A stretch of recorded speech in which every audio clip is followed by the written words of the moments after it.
the 110 here, I'm going to show you what this tank is capable of.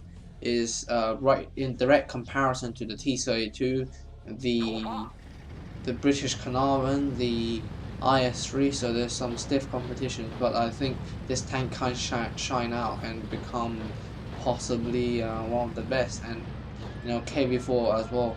But the thing is, the KV4 relies on pure armor compared to this tank. This tank has the more angled armor. The front armor is only 100 something millimeters, which is very very weak. But the front armor is very very strong because it's already angled. And one thing to notice that is that when you play this tank, you never want to turn the tank to this angle like this or this, because if they hit there or anywhere here, will be actually flat 90 degrees on. I will show that in Tank Inspector soon. So what you want to do, how to angle it, is to do this. Just slight angling to spin the tank like this, and then make them shake off the shot. Effectively, the upper glacis are around 200 something millimeters around this area. It is better angled than the IS-3, which means the effective sloping is gives you a better armor than the IS-3, and the IS-3 has good armor. Well, I do believe that, but people do argue that sometimes they never bounce a shot with the IS-3, but in my case the IS-3 bounces quite often. The lower glacis looks very big, but as you see, the lower glacis is actually a weak spot, but because it's larger than the IS-3, people consider this is a weak spot. But let me tell you something, this is actually quite strong. Actually, you do need quite a good penetration gun to get through this. 190 mils would guarantee, but I had like a few games where T25Ts managed to bounce off my front armor, which shows you that the lower glacis can really bounce 175 pen guns. And the armor is brilliant. The reason why they use the 100mm, not the 122mm on this gun, is that the 122 offers really low damage, and I mean not really low damage, really low pen. And this 100mm offers better pen, just 10mm less than the BL9. But the thing is that 10mm don't really matter that much. And if you do look at it carefully, I'm gonna pause it again. If you do look at the gun properly, it is actually the Type 59 gun. If you look at like this, if you cut this gun from here, okay, cut it from this part, and you just leave this part of the gun to the tank. Doesn't it look very similar to the Type 59's gun, or any of the 100mm guns you get on the Chinese tree? That's the end. And the thing is with the 110 is that they added a muzzle brake on the end, which extended the barrel, and that's why this gun is different from the one on the Type 59. But indeed, you can see it evolved from that 100mm there. And the tank is very very fast on on the sort of hard ground.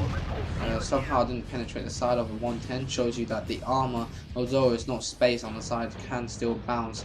I bounced that Panda Strike 5, and yeah, that tank has quite a good gun, but he was able to bounce. So let's check out where he bounced me.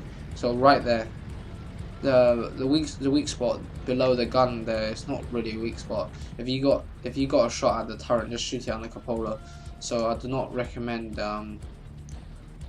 you trying to pen that weak spot. So indeed, I did hit that 110 just then. I was able to go through that car in the way, and penetrate him.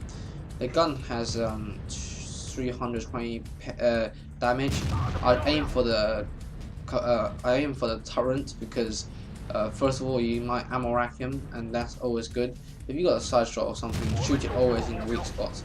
So I was able to put another shot into him, and he does not know. The thing is, this tank has absolutely amazing accuracy for a heavy tank, considering that the other competitors are T-34s and not T-32s and the IS-3, and this gun is just so much more accurate, but you trade with the alpha damage. So that's one of the downside of this gun. But you know, it has better rate of fire than the Russian gun. So I would say this gun definitely better than the T-32's gun. Is in comparison to the other tanks of the tier.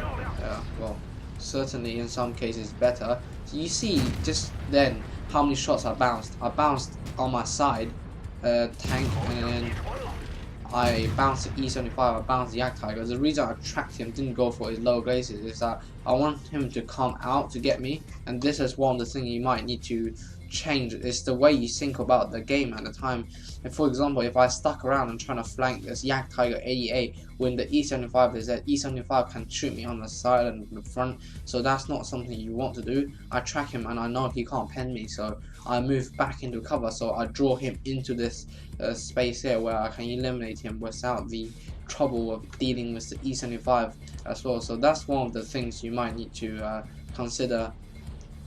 That's the way I think about how you should engage him. You know, take his track off, move back into cover, see if he follows you or not. Okay, my ass is gonna get hit, so let's get out. The E75 seems busy now, so Jagdtiger can be dealt with now. So I'll take his tracks off on purpose. You see, I angle myself just when I come out to make him fire. Instead of going sideways out, I actually angle myself so he hits me. And then now I do a swerve round, so I don't actually get nailed by him. So that was good play by me. I shot his tracks on purpose, just for all of you to know. Okay, now I got the Jagdtiger 88 down. He's dead.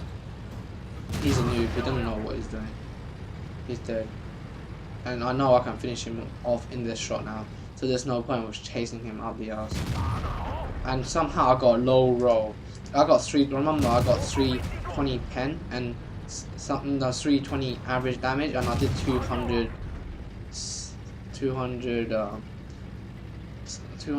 something or something like that. It was so low overall, but okay, super Persian gets him.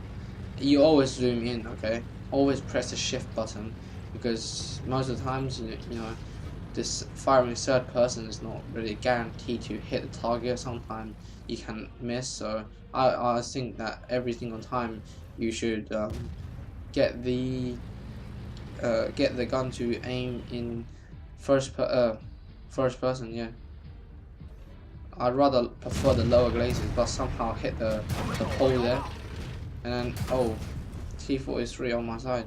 So he's trying to irritate me. I know he's gone. I know he's back here again, and he's trying to be sneaky. I'm just checking him, but I need to deal with the Tiger, you see. I don't want to expose my side armor to the T-43, and I know that I can nail this Tiger too, and ST1 is dealing with the T-43, hopefully. I'm thinking, shall I get a sneaky shot on him? Yes, I can. He did one to me, I did one to him. He shot my side and bounced off. So he bounced off right from the ass. So this is what you want to do. Shake your tank slightly. And you see they just keep on bouncing. The armor is truly better than the IS-3's armor. The gun depression is not that bad, to be honest. It's beyond good. For a Chinese tank anyway. The gun depression is fairly good. You can make it work. Gun depression is similar to the IS-3, but you know, the tank is fairly decent anyway. You see, I was able to hardly any take damage. I only took 2 shots by the T-43, and the rate of fire is decent. The fire is decent, and the way you angle the armor is very important as well. And this angling technique might be used on the IS-3 as well. You see how the way I thought about dealing with the situation. Jagdtiger 88 comes out, shoot his tracks, trying to draw him into where I feel comfortable in engaging him, not when he's out with the E75. And then in the end, I just got that Jagdtiger dead. He couldn't pen my front armor, and the front armor is really decent, I have to say. Careful about this tank when you see it on the battlefield. So the 110 game, let's check out the after game stats. 4,326 experience after the premium and also double, I think. So we were able to do quite a lot of damage to the enemies and pick up the steel wall and mastery badge. The experience wise, I came first, as you see, able to brutalize the enemy. And it says I'm in platoon number 2, although obviously I don't have a platoon. I was playing myself. I don't know why, but yeah, it's quite strange. So I was able to do 4,000 damage, which shows you that this tank has some serious DPM. I didn't think I fired that. Like, I didn't think I did that much damage really, because the game finished pretty quick and I didn't really need to carry the team. So it wasn't the biggest game ever, and still I was able to get loads of bounces and 5 kills. The shots fired 20, direct hits 18, damage caused by high explosive, no.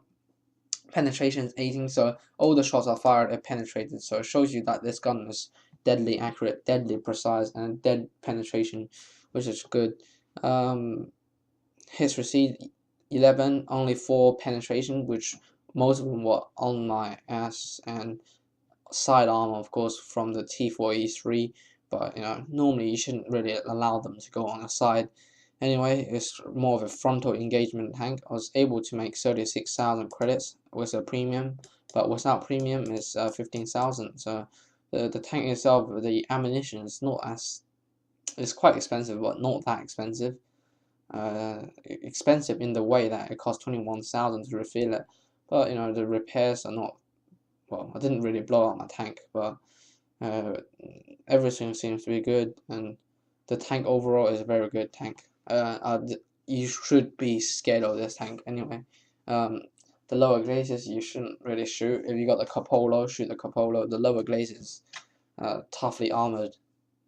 So we are in tank inspectors, and I'm showing you the 110 armor. And as you know, if we're firing with 155 armored penetrating shot, let's forget about that. Okay, if you're engaging this tank, normally you see it like this, and basically the tank is quite tall. So unless you're driving like it absolutely monstrous tank where you face hug it and you're actually taller than it, then you can shoot that place there, which is really weakly armored, and you don't need much pen to penetrate it anyway. Coppola, you can penetrate it easily, but if you got just quite a weak pen like 140, you might bounce off the rounded Coppola. And if you're tall enough to hit that, then you can penetrate. But the thing is, not many tanks are taller than this tank enough to hit that top bit. But artillery can probably devastate this thing. But I never got hit by artillery yet after like 50 games in it. And so let's check out this front weak spot here. So it says, okay, somehow, I don't know why my tank inspector is in Chinese, but it basically says bounce. So do not shoot at this spot. It's not really a weak spot. I've not tested it out, but I don't remember anyone penetrating this place yet. The front bit here, the mantelet, you can see it's like 467 millimeters around here. Some 582 millimeter here. They just import 860, 950 down here. Do not even try to hit this spot here. This is not weak spot. 480. This is not weak spot. Just don't shoot it in a turret. You're not gonna pen it. Even tier 10s will bounce from the front of this thing. It's so ridiculously armored. So let's bring out this thing. Front armor 260, 258, 170. But the thing is, if you have a look, we're actually firing from underneath the tank to actually hit that spot with 170 pen. But normally, if you look at a tank like this, the angle of this place is normally 220 and 230-ish. So the lower glacis are not weak. Trust me, they're not weak at all. There will be automatic ricochets, everything around the front armor. You see the armor is really strong. None of it is below 200 actually. The front armor is ridiculously well armored. is stronger armor than the IS-3 in all sort of positioning. Is just better armored really. The lower glacier as well seems like a weak spot. If your tank is fairly tall, you're gonna fire it from like this angle down. It's not really gonna pen, and the only bit with 160mm of armor is about here. But the thing is, how the hell will you be able to shoot that place and make sure it doesn't hit the 300mm or the 200mm parts? So just engaging this tank Capolo, that's the only chance you have, maybe the front of it, unless it shows you the side armor like this. And effectively this is only 170, so D250 will penetrate almost every single time. The side armor doesn't have spaced armor, so you will penetrate that. You can shoot at this spot. I do recommend you shoot at this if the tank is straight away aiming forward, and you can shoot it on the side of the turret, not here, because you see it's 230 mil, only down the back bit, which you might ammo rack it or destroy the ammo rack. The back armor is just garbage, as you know. Don't rely on the back armor. But you know, if you get unlucky and hit it like this, it still bounce, you know. But that's what happened with the enemy tank, which shot me up the ass and bounced. So this is basically the 110 for you.